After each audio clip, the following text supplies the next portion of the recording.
RetroDaze. Outside, the fall air grows crisp with a lingering hint of wood smoke on the wind. The sun has begun to hasten across the horizon, perhaps in fear of the oncoming October moon. If one were to listen closely, they might hear a howling wolf or a wailing specter in the immediate vicinity and realize, yes, the long nights of Halloween time are here again.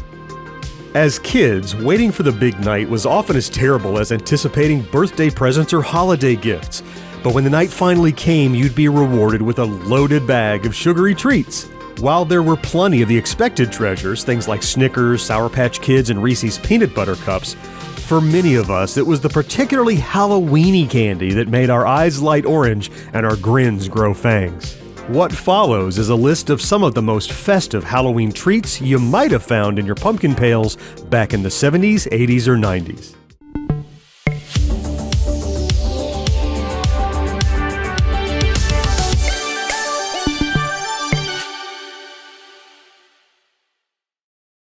Festive or not, some of the items on today's list have also been on illustrious worst candies of Halloween lists, and unfairly so. In our estimation, there's much more to Halloween candy than just what it tastes like. Some of the all-time favorite Halloween candies of the staff here at RetroDaze rely on aesthetics, packaging, and Halloweeniest, which I'm assured is a totally real word and not just some cruel trick to make me say weenie.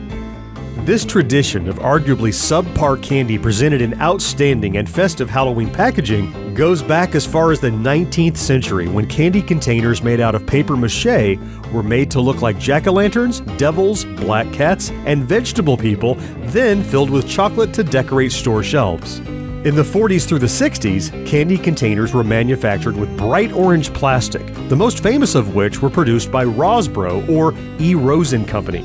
They came in a number of varieties, from witches to scarecrows or repurposed snowmen, always with an open pocket to store candy. These containers have become sought-after collectibles for vintage Halloween enthusiasts, and for good reason. The mold-injected plastic containers, made not only for Halloween but Christmas and other holidays as well, may have been mass-produced but appear to require some hand finishing and have easily withstood the test of time. The E. Rosen Company was founded in 1912 by Samuel Rosen, who was only 17 at the time. He used the $1,600 his parents had saved for him to go to college and registered the company under his father's name since he was still underage. Though the majority of their famous plastic containers predate the scope of this video, and the company was sold to Sherwood Brands in 1998, there are still a couple standout Halloween releases we may have received in the 70s and 80s. A variation on the clear-bodied candy containers with plastic Halloween-themed heads on top, these simplified stick versions, circa the 1970s, were likely an indication of the changing manufacturing processes to save money. But there's no denying the fabulously festive nature of these treats. Moving even further away from the vintage aesthetic, this late E. Rosen product, likely from the 80s or 90s, is filled with a choice of either gumballs or jelly beans. Okay, let's forget for a second that the candy contents aren't exactly aligning with what we think of as Halloween candy. Once again, it's all about the packaging. Topping a tube of candy with a plastic pumpkin or ghost toy is a perfect way to ease the disappointment of receiving a not-so-great confection. If this sort of packaging feels familiar, it's likely because some companies still release Halloween and Christmas candy in the same style. In fact, Dollar Tree has some candy corn-filled tubes with plastic pumpkin toppers for 2023, though clearly the topper isn't nearly as cool as the retro and vintage styles of yesteryear. Speaking of candy corn, oh that's right, we are going there. Roll your eyes, groan all you want, but of all the festive Halloween candy that has ever been made, candy corn is perhaps the Halloweeniest. Shockingly though, candy corn wasn't always associated with Halloween, and in fact when first produced at the turn of the century, it was meant to mimic chicken feed. In the 1880s, when at least half of American laborers were farmers, candy makers started molding mellow cream into agricultural shapes like pumpkins, turnips, and chestnuts. According to History.com, George Renninger, who worked at the Philadelphia-based Wonderla Candy Company, invented the innovative three-layered candy. Later, when the Golitz Candy Company, which eventually became the Jelly Belly Company, popularized the confection, they called it chicken feed because before World War I, Americans largely didn't eat corn. It wasn't until the 1950s, when the candy became a larger part of Halloween, that candy corn was indelibly linked with the holiday. Whether you eat it by the handful or simply put out a bowl for decoration, it's clear that candy corn is the official candy of Halloween. If candy corn is the official candy of Halloween, these next two confections, debatably not even candy, are the unofficial treats of the holiday. Caramel apples and popcorn balls have long been associated with Halloween, and though they aren't often given out to trick-or-treaters anymore, most of us still make and or consume these delicious desserts in October. It turns out the inventor of the caramel apple, Dan Walker, had even been using leftover caramels from a Halloween sale when he decided to dip an apple into the melted mass. Going further back, apples were already part of Halloween in the form of bobbing for apples and apple pie. They are, after all, an enormous part of most harvest celebrations, along with winter gourds and corn. As for popcorn balls, though there is no known inventor, the first written recipe appeared in 1861 in the Housekeeper's Encyclopedia, written by H.F. Haskell. While the pre-packaged kind are often terribly stale and inedible, freshly made popcorn balls can be shockingly good.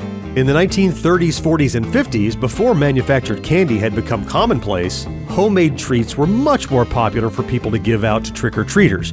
Caramel apples, popcorn balls, cake, pie, nuts, coins, and fruit were among some of the most common handouts. As delicious as homemade treats are, children of the 70s, 80s, and 90s are likely to better remember the packaged confections. A caramel apple is great, but it won't necessarily light up the old nostalgia meter the way Mr. Bones does. Mr. Bones, sold from the late 70s until the mid-90s by Fleer, came packaged in a plastic casket that had a little ring on one side, in case you wanted to wear it like a necklace or make a keychain. Inside the little coffin were a bunch of candy skeleton pieces you could put together like a puzzle. The candy itself was lackluster and tasted something akin to sweet tarts, but that didn't matter one iota. If a friend asked you to trade Mr. Bones for a full-sized candy bar, you'd still laugh right in their dumb face because everyone knew Mr. Bones was more than a candy, and not even your favorite chocolate bar can make you part with him. I'd bet dollars to donuts most kids put Mr. Bones together at least once before eating the candy. Well, I mean, if you bothered to eat the candy at all, that is.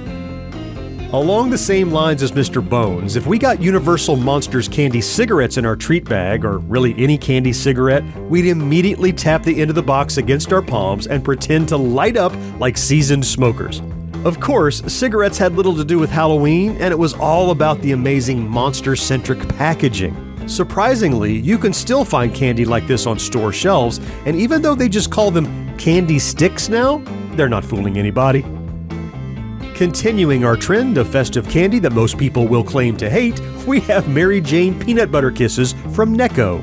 Or if you were really unlucky, the generic brand of the same candy, which was somehow even worse. Honestly, I think often it's merely by way of comparison that people badmouth candy like this. Next to a Bar None or whatchamacallit, sure, Peanut Butter Kisses are utter garbage, but on their own, it's just peanut butter taffy, which is objectively pretty tasty, if not a little hard to chew at first. But what makes it festive for Halloween? Why, the orange and black packaging, of course. That might not seem like a very strong argument when compared to some of our other festive picks, but I dare you to tell me you didn't get at least one or two of these in your treat bag every single year. You may not have eaten them, but they acted like Halloween confetti in the bag, making all the other, perhaps less festive candy much more seasonal. Rounding out our list today is something that wasn't candy at all, and yet kids would still chew on it for hours. That's right, we're talking about the cherry-flavored and totally questionable Wax Lips and Fangs. Listen, I still don't know why these were a thing, but I can't deny that every single Halloween they popped up on store shelves and appeared in my piles of candy like some kind of heinous black magic. And really, were you ever mad to get one? I know, at least for me, it was just another festive decoration that rounded out the yearly take and made it feel special. Maybe you'd pop them in your mouth for comic effect, maybe you'd chew on it for a while, maybe they'd sit in your dwindling bag of candy until November. No matter what, they were, and perhaps still are for some, an essential element of the Halloween experience. With so many other possible Halloween treats, we plan to revisit the topic when we take you all out trick-or-treating with us during the final Halloween episode later this month. Until then, what other festive candy do you remember getting for Halloween? What was the most festive for you, even if it wasn't your favorite to eat? I'd love to hear about it down in the comments, and if you enjoy our content, please consider liking this video, subscribing to the channel, and maybe even activating that ubiquitous notification bell. It really does make a huge difference. Let's meet again next week to celebrate yesteryear right here on RetroDaze. Clicky clacky.